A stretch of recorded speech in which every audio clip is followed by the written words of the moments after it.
अस्सलाम वालेकुम। हमारे ब्रेन की मुकम्मल सेहत के लिए हमारे गट की यानी आंतों की सेहत का अच्छा होना बहुत ज़रूरी है।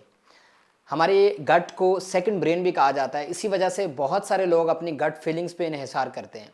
आज हम इस वीडियो में 5 से 6 ऐसे सप्लीमेंट्स देखेंगे जो हमारी गट के लिए ऑल द टाइम बेहतरीन है, जो हमारे मैदे आंतों की सेहत के लिए बेहद मुफीद हैं और हर दौर में वो टॉप पे रहे हैं।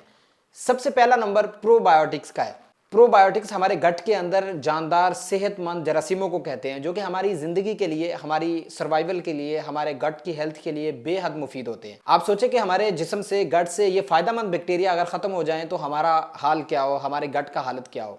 हम बहुत सारी बीमारियों में घिर जाएं, जो नुकसानदेह बैक्टीरिया हैं वो हमारे ऊपर हमला आवर हो जाएं और कभी भी हम सेहतमंद और सेहतयाब ना हों। तो सेहतमंद बैक्टीरिया ये लाखों मिलियंस की सूरत में होते हैं और ये फिंगरप्रिंट्स की तरह होते हैं। हर इंसान के प्रोबायोटिक्स बैक्टीरिया डिफरेंट होते हैं और यही चीज़ हमारे गट को यूनिक बना देती है, मुख्तलिफ बना देती है। प्रोबायोटिक्स हमारे जिस्म में मुनासिब रहें, मुकम्मल रहें, ये बहुत ज़रूरी है ताकि हमारी बॉडी, हमारी गट, हमारी आंतें, हमारा मैदा प्रॉपर फंक्शन कर सके। प्रोबायोटिक्स सप्लीमेंट्स में दस्तयाब होते हैं, आप बाहर से ले सकते हैं। इनका जो रोज़ाना की डोज होती है 5 मिलियन CFU होती है, यानी कॉलोनी फार्मिंग यूनिट। ये बाहर से अवेलेबल होते हैं। किन लोगों को ये नहीं लेने चाहिए? जिनको गैस का मसला होता है, जिनको गैस बहुत ज़्यादा पैदा होती है, उन लोगों में ये कॉन्ट्रा इंडिकेटेड होते हैं, उनमें ये प्रॉब्लम्स कर सकते हैं। दूसरे नंबर पे प्रीबायोटिक्स।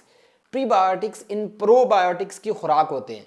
इन सेहतमंद जरासीमों का मुनासिब मिकदार में हेल्दी रहना बहुत ज़रूरी है। इसका इन्हिसार इस बात पे होता है कि हम कितने प्रीबायोटिक्स ले रहे हैं। दूसरे नंबर पे जो चीज़ें आपको ऐड करनी है ताकि आपकी गट की सेहत बेहतरीन रहे, और दूसरा ये प्रोबायोटिक्स जानदार रहें, सेहतमंद रहें और ज़्यादा मिकदार में रहें ताकि बुरे जरासीमों का मुकाबला हो सके। प्रीबायोटिक में सब्जियां, फ्रूट्स हैं, सबसे ज़्यादा केले में होते हैं, सेब में, नाशपाती के अंदर। इसके अलावा प्रीबायोटिक्स पत्ते वाली सारी सब्जियों में होते हैं।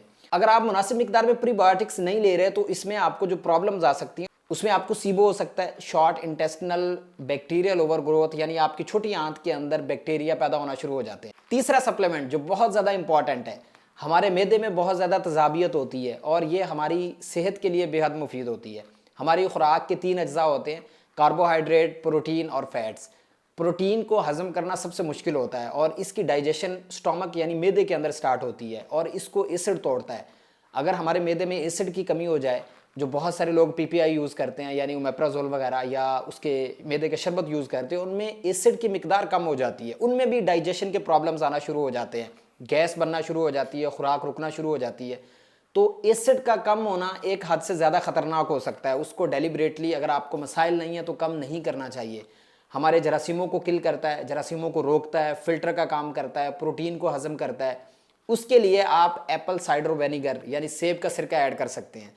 अगर आपको इंडाइजेशन के प्रॉब्लम्स हैं तो 1 चम्मच रोज़ाना पानी में मिक्स करके आप अपने एसिड को रिप्लेनिश करने के लिए, दोबारा उसके स्टॉक्स को मेंटेन करने के लिए एसिड ले सकते हैं। तीसरा सप्लीमेंट जो मैं इन लिस्ट करता हूँ, रिकमेंड करता हूँ, वो एप्पल साइडर विनेगर है। चौथा सप्लीमेंट विटामिन डी है। विटामिन डी हड्डियों के लिए तो हर इंसान ने आपको बताया होगा, लेकिन आपके गट की सेहत के लिए विटामिन डी बहुत अहम रोल प्ले करता है।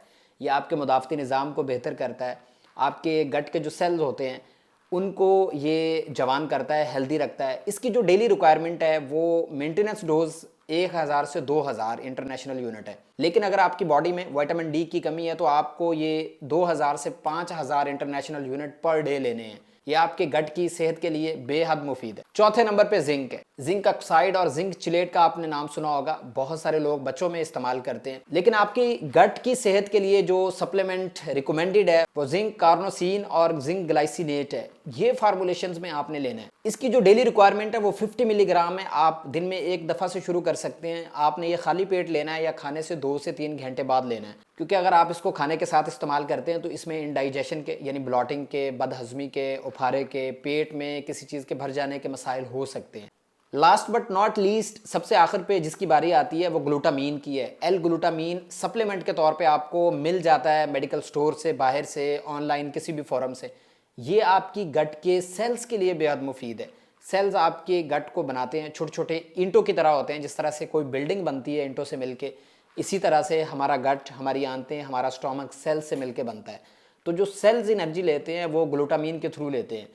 ग्लूटामीन कन्वर्ट होती है शॉर्ट चेन फैटी एसिड्स में। फैटी एसिड्स फैट से हमें मिलते हैं, लेकिन ये स्पेशल एक रूट होता है जिसके थ्रू गट के सेल्स अपनी एनर्जी लेते हैं। अगर गट के सेल्स को एनर्जी नहीं मिलेगी तो वो प्रॉपर फंक्शन नहीं कर पाएंगे, वो एब्जॉर्प्शन नहीं कर पाएंगे, वो चीज़ों को जज़ब नहीं कर पाएंगे, तो आपकी पूरी गट मुतासिर होगी।